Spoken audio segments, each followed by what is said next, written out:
Petit Jornal. Inteligência e irreverência em doses diárias.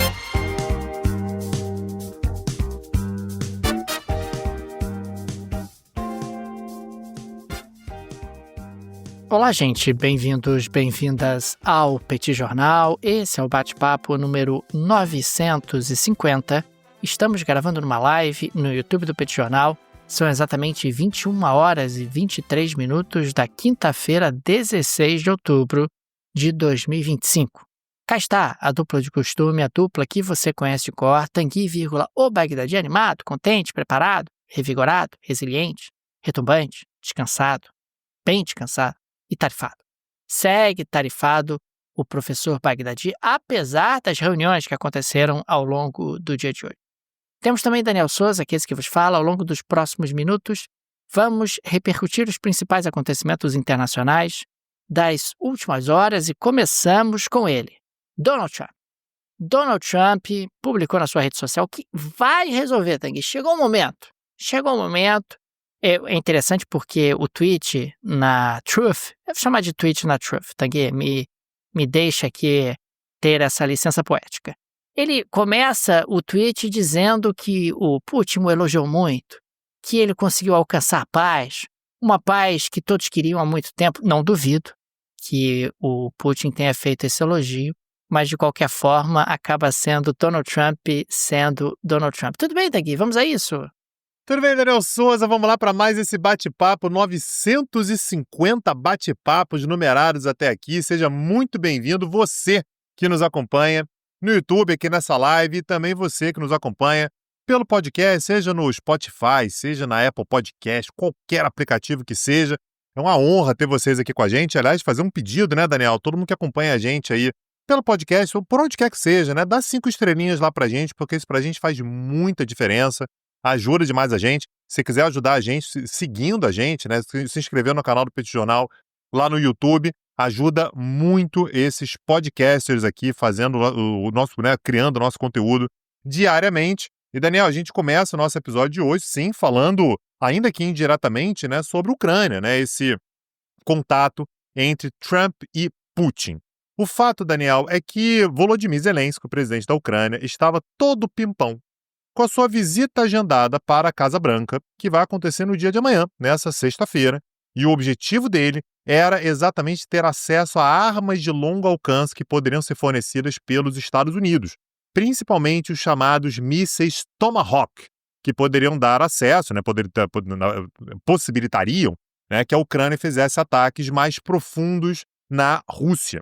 Né? Então ele estava ali, vou encontrar com o Trump, vou conseguir essas armas e tal.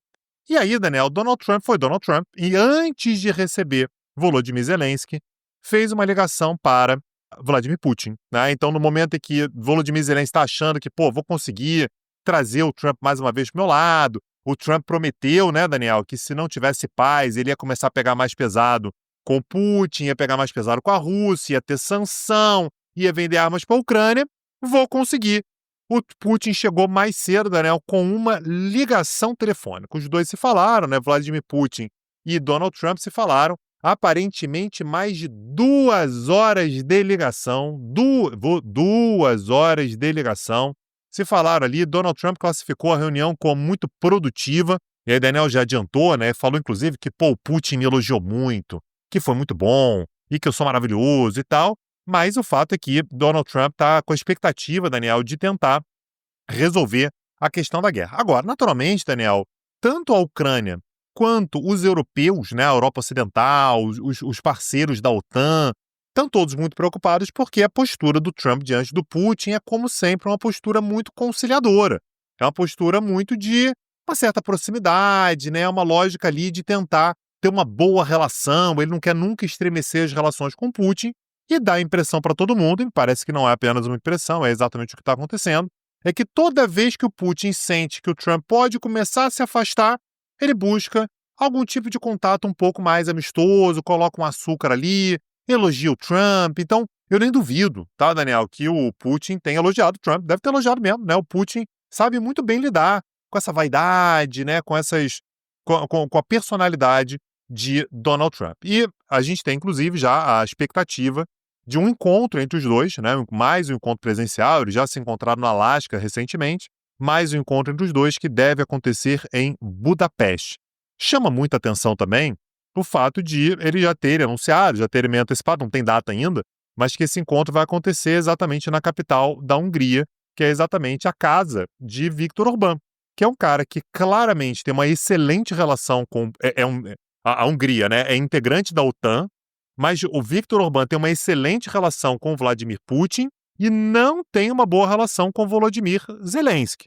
Óbvio, Daniel, que tanto a Ucrânia quanto os países da Europa Ocidental olham para essa perspectiva de encontro com uma preocupação muito grande, principalmente porque tem a sensação de que Donald Trump pode ser dobrado a qualquer momento por Vladimir Putin, e eu tô nessa galera aí também, viu, Daniel? Eu também acho que o Putin consegue dobrar o Trump, ainda mais, né, se o contexto todo ajudar e tudo. Então, vamos acompanhar, né, Daniel, se esse encontro vai acontecer, quando vai acontecer, mas o Trump, perdão, foi além, né, Daniel? Ele começou a dizer, inclusive, como é que estava pensando ali em isolar a Rússia e tal, só faltou os outros confirmar, só faltou combinar com os outros, né? É verdade, Tanguy. Aliás, antes até de avançar para a declaração do Trump em relação a um potencial isolamento da Rússia, é importante registrar sempre que o Trump ele tinha a capacidade de impor um cessar-fogo na faixa de Gaza porque ele tem tamanho para pressionar Israel, para parar Israel, que foi o que acabou acontecendo, e também para pressionar o Hamas. No caso da guerra entre Rússia e Ucrânia, me parece completamente diferente.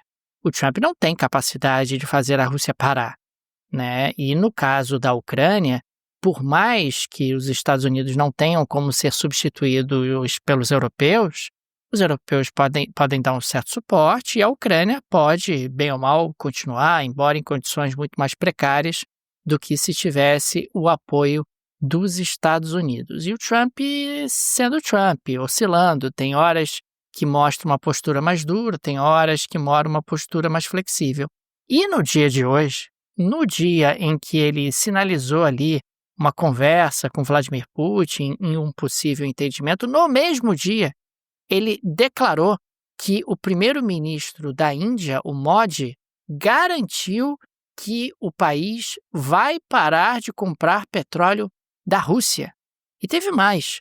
O Trump classificou a decisão como um grande passo para isolar economicamente Moscou. Aí a gente começa a ficar um pouco confuso, porque no mesmo dia o Donald Trump liga para o Putin, troca ali afagos com Putin, diz que vai se encontrar com ele na Hungria, e no mesmo dia ele diz que finalmente convenceu o Modi, o primeiro-ministro da Índia, e a Índia vai parar de comprar petróleo russo, lembrando que o Trump já disse em várias oportunidades que a Índia acaba sendo responsável por financiar a máquina de guerra da Rússia em função das compras de petróleo daquele país. A medida, caso ela seja levada adiante, o que eu duvido muito, ela faz parte dos esforços de Washington para cortar a receita do petróleo russo, que é uma fonte de financiamento importante para financiar a guerra da Ucrânia.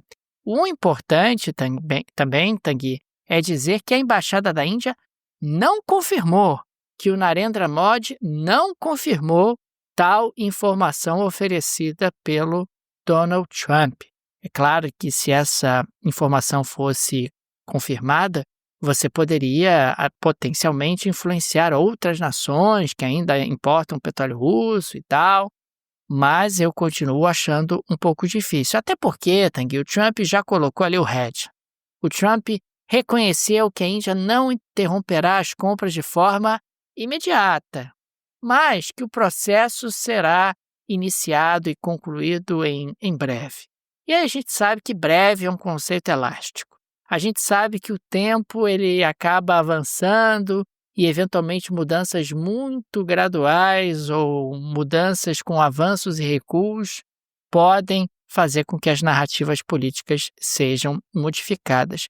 E o Trump estava tão animado que ele afirmou que o próximo passo seria convencer a China a adotar medida semelhante e a parar de comprar petróleo russo. Tanguy, eu estou muito cético em relação a isso. Nós sabemos que a Índia e a China têm comprado petróleo da Rússia como nunca ao longo desses últimos anos. tem aproveitado, inclusive, descontos bastante generosos que a Rússia acaba fazendo, porque o número de clientes da Rússia diminui um pouco e tal, dentro de um contexto de sanções. Mas a Rússia, ela é incontornável na questão energética, é uma gigantesca produtora de petróleo, uma gigantesca produtora de gás.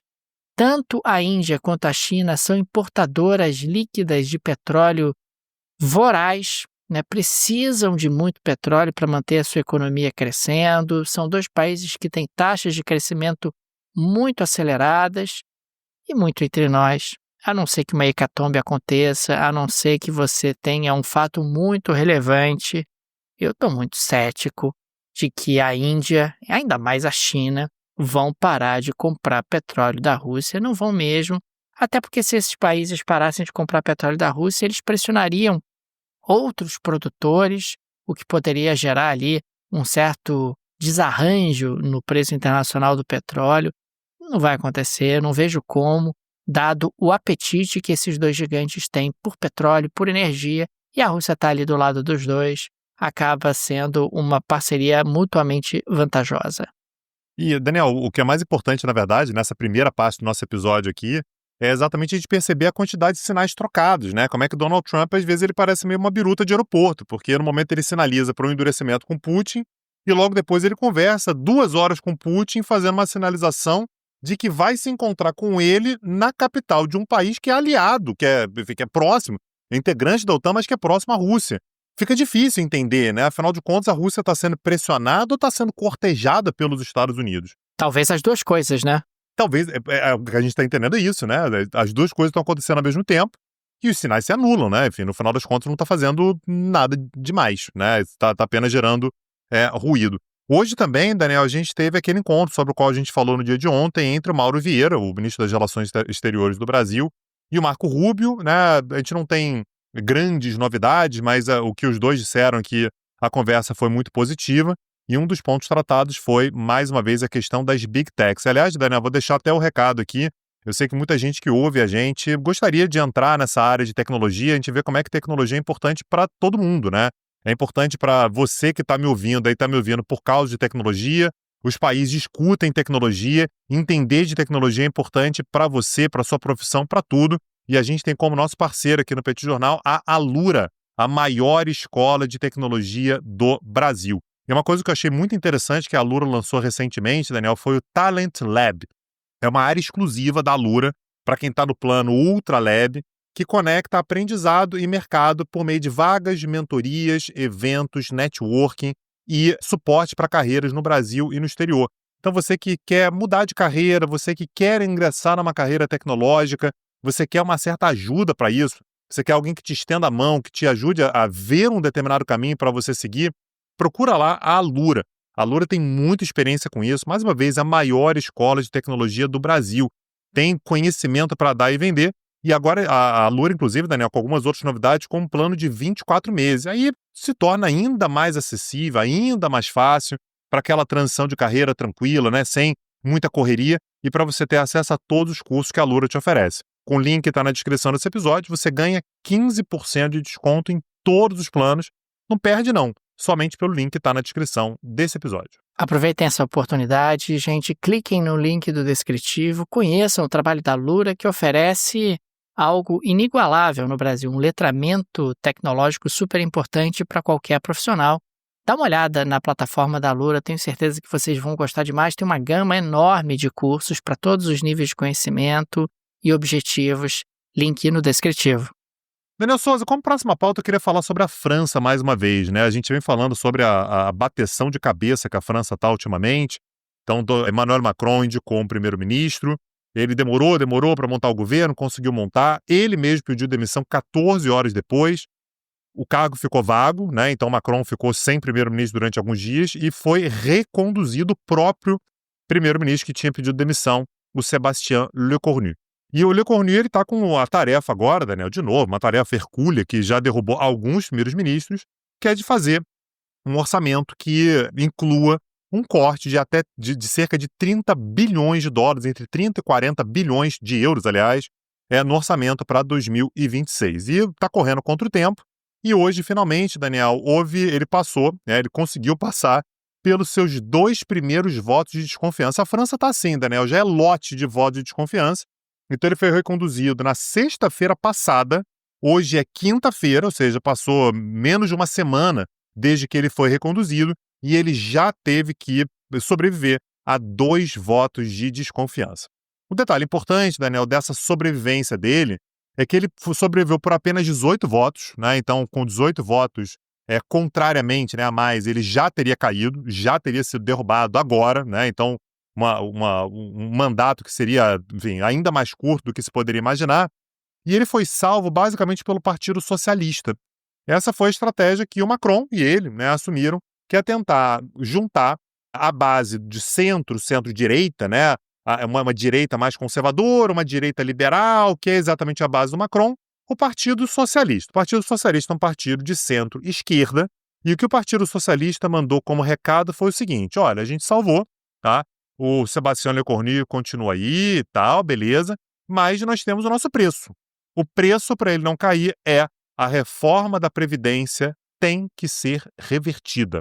Então, essa era um dos grandes avanços, né, que o Emmanuel Macron tinha conseguido, que ele se gabava, conseguir fazer a reforma da Previdência.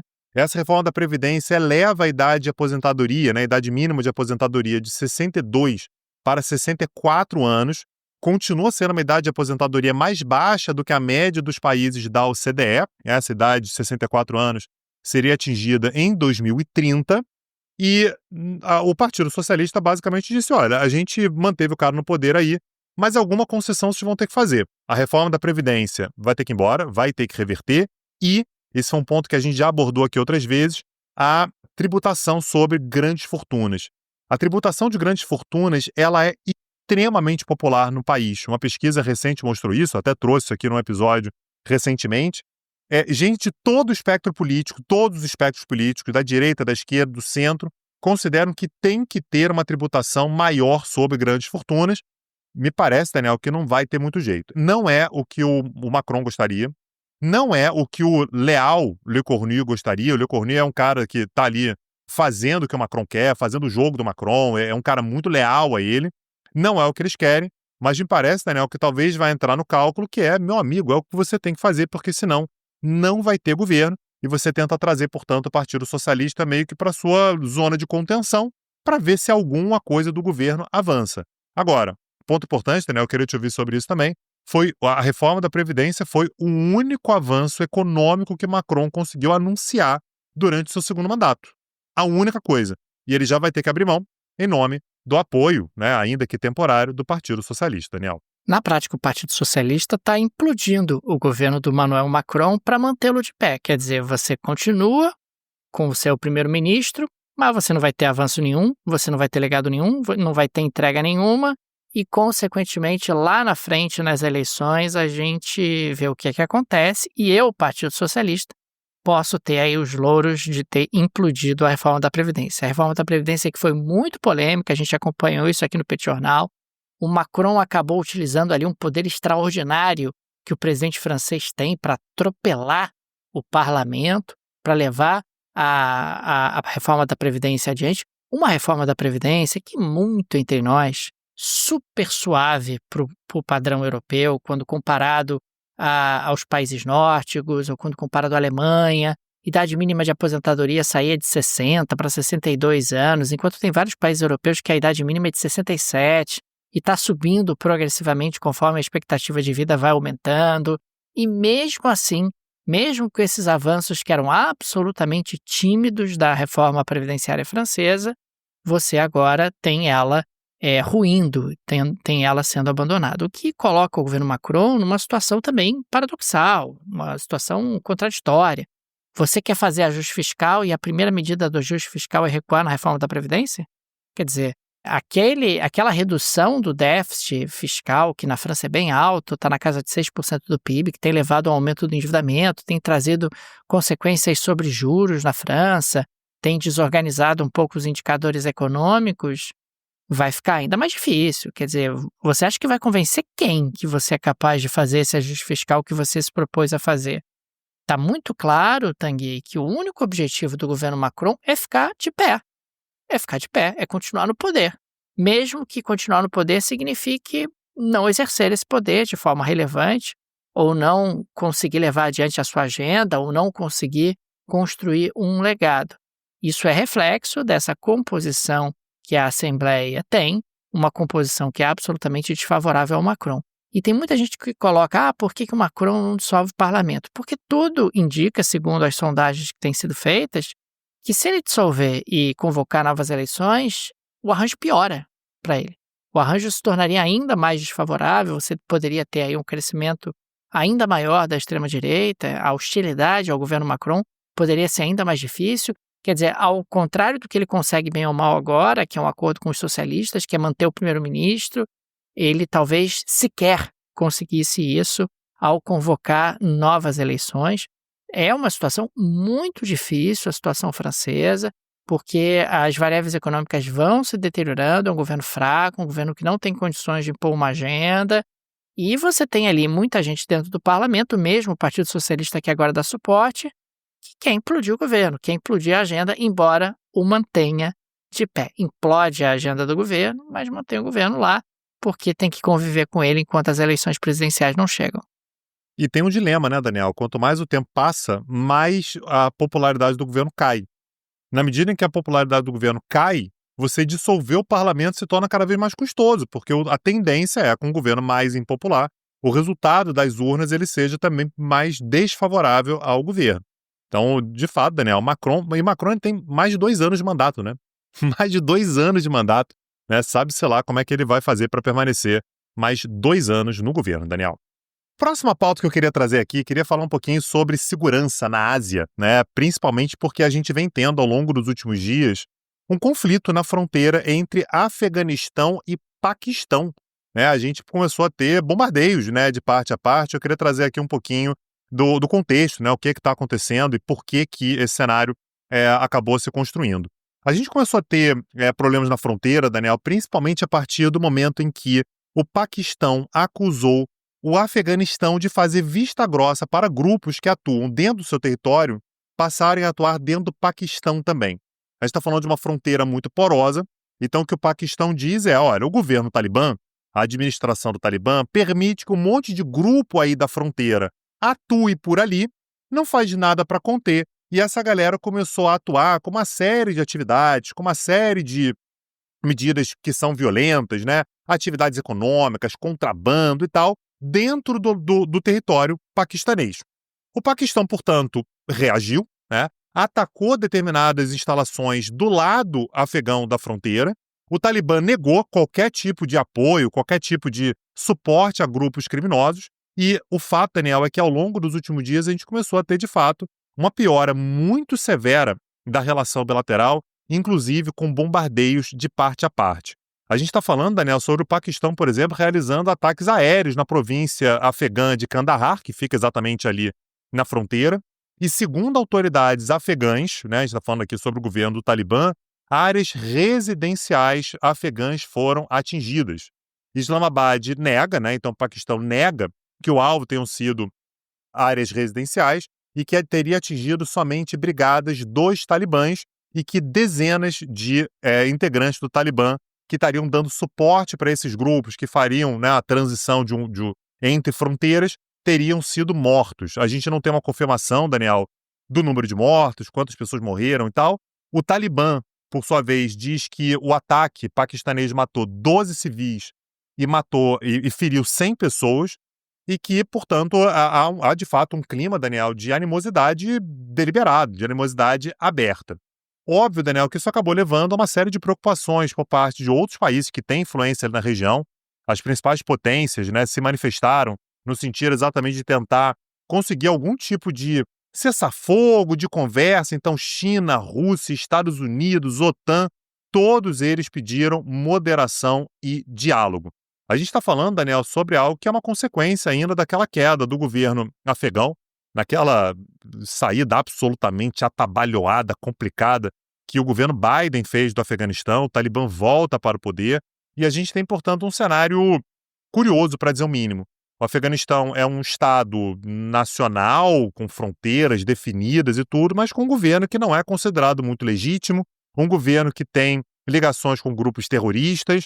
Aliás, o Afeganistão ele é governado pelo Talibã, que esteve, né, participou, ainda que indiretamente, dos ataques contra o 11 de setembro, né? Enfim, então é meio um grupo terrorista religioso, né, com ligações complicadas e que administra um estado que tem um território grande, com fronteiras extensas com vizinhos seus. Então a gente já tem, portanto, um nível de tensão bastante grande, só pela situação doméstica do Afeganistão, a situação das mulheres, a situação das crianças, das meninas, né, já é uma situação bastante dramática, e isso acaba transbordando também para uma série de tensões que a gente tem nessa relação entre, por exemplo, Afeganistão e Paquistão. Não, assim, a gente não pode deixar de notar também, Daniel, que essa tensão toda acontece exatamente no momento em que o chanceler do Talibã, o chanceler do Afeganistão, que é o Amir Khan Muttaqi, ele vai exatamente à Índia. Não deixa de ser curioso, né, Daniel? Então, o chanceler afegão, ele vai para a Índia e o Paquistão, portanto, vai encontrar problemas, vai encontrar motivos também para escalar uma tensão. Mais uma vez, me parece, Daniel, que de fato o Talibã, grupos ligados ao Talibã e tal, ultrapassa a fronteira, levam consequências para o Paquistão. Mas isso vinha sendo administrado aqui, acolá e tudo. No momento, no entanto, no que você tem uma visita do maior representante internacional do Afeganistão indo para o Paquistão, o que a Índia diz, indo para a Índia, né? O que o Paquistão vai dizer é, olha, aqui não, aqui passou de todos os limites, e aí o Paquistão, portanto, encontra motivos, né, também para do seu lado escalar essa tensão contra o Afeganistão. Então, dá para ver que é um triângulo ali, né, Daniel? Essa aproximação entre Afeganistão e Índia não pega muito bem nessa relação entre Paquistão e Afeganistão, Daniel. Então, vamos para a geleia da Shakira de hoje? Bora, Daniel Souza, me conta. Você sabe que na geleia da Shakira tem uma seção dedicada ao Guinness Book, né? E nós tivemos viralização de uma história, Tanguy, que chamou a minha atenção. Existe um camarada neozelandês chamado Lawrence Gregory Watkins, com um nome normal, sem maiores problemas. Só que esse neozelandês que vive na Austrália achou que era pouco. Ele resolveu acrescentar 2.250 nomes aos 3 nomes que ele já tinha. Consequentemente, ele tem agora um nome com 2.253 palavras no total. O seu nome completo ocupa 7 páginas da certidão de nascimento e o passaporte original dele precisou de 6 páginas extras para comportar o nome. E com isso, ele está no Guinness Book, né, como tendo o maior nome do mundo. Olha que honra, Tanguy, olha que alegria. O Lawrence estava sem tarefa, estava sem uma pilha de louça para lavar, estava sem uma pilha de roupa para lavar também, e resolveu um chão para esfregar, né, um banheiro para limpar, sabe-se lá. Ele resolveu que faltava algo na vida dele, faltava sabor, faltava algo que o diferenciasse dos demais mortais. Por que não? 2.250 nomes a mais para você ter um passaporte gigantesco, para você ter uma certidão de nascimento com 7 páginas, que é tudo algo muito agradável, é algo que realmente torna a vida muito mais fácil. O amigo Lawrence Gregory Watkins, mas agora acrescido aí de 2.250 nomes. Ô, Daniel Souza, eu acho que o Guinness ele poderia oferecer, caso esse camarada pudesse escrever o nome dele, o nome completo. Ele não sabe na ficha de inscrição. Então, aí não pode dar. E você imagina, Daniel Souza, aquele formulário que você tem que preencher para qualquer coisa, escreve nome completo. Imagina, o cara começa a sofrer, Daniel Souza. Nome completo. Já pensou? Calma. Mas no dia a dia, o Lawrence, ele assina como Lawrence Aloy Watkins. No dia a dia ele não presta o nome todo. Malandro ele, né? Aí até eu, né, irmão? Que isso? Quero ver preencher lá os 2.253 nomes toda vez que você tiver que preencher uma ficha no hotel, num cadastro que você quer para um determinado serviço. Agora, no dia a dia, usar apenas Lawrence Aloy Watkins, até eu, né? Aí ficou fácil. Pois é. Daniel Souza, dessa maneira a gente chega ao fim do nosso episódio. Agradeço muito a todo mundo que está junto com a gente aqui mais uma vez, acompanhando essas maluquices que estão acontecendo no mundo cotidianamente. A gente grava os episódios aqui, né, Daniel Souza, de segunda a sexta-feira. Amanhã de manhã tem episódio também. A gente tem o Petit Invest e a gente fica muito honrado, né, de saber que muita gente acompanha o que está acontecendo por aí a partir do nosso podcast. E aí, Daniel, chega o momento de passar o chapéu, né? A gente dá o nosso showzinho aqui, né, Daniel Souza? A gente faz aqui de forma humilde o nosso conteúdo. Chega o momento de passar o chapéu. Se você curte o Petit Jornal, saiba que a gente precisa muito da sua ajuda. Sua ajuda pra gente é fundamental. Sem a sua ajuda, a gente não consegue fazer isso aqui funcionar. Tem várias maneiras de apoiar o Petit Jornal, estão todas na descrição desse episódio. Dá uma olhada lá, tenho certeza que alguma delas vai ser mais legal para você.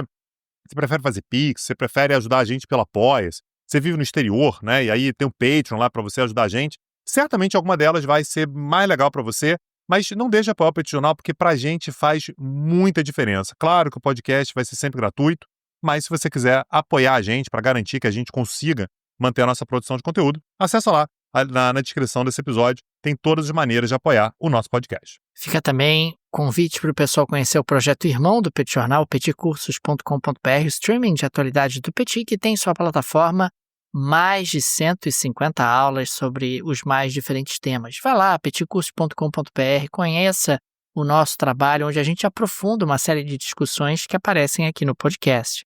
É streaming, você assina por um valor super em conta e passa a ter acesso a essa grande quantidade de conteúdo. Toda terça-feira, às 19 horas, uma nova aula é gravada, aberta à interação com os assinantes e depois colocada na plataforma. Vai lá, petcursos.com.br, plataforma novinha, tenho certeza que você vai gostar demais. Daniel Souza, amanhã estamos de volta para o Petit Invest, gravação 9 da manhã, depois, claro, vai para o podcast. Um abraço e até a próxima. Valeu! Tchau, tchau! Petit Jornal. Inteligência e irreverência em doses diárias. Acesse www.petitjornal.com.br.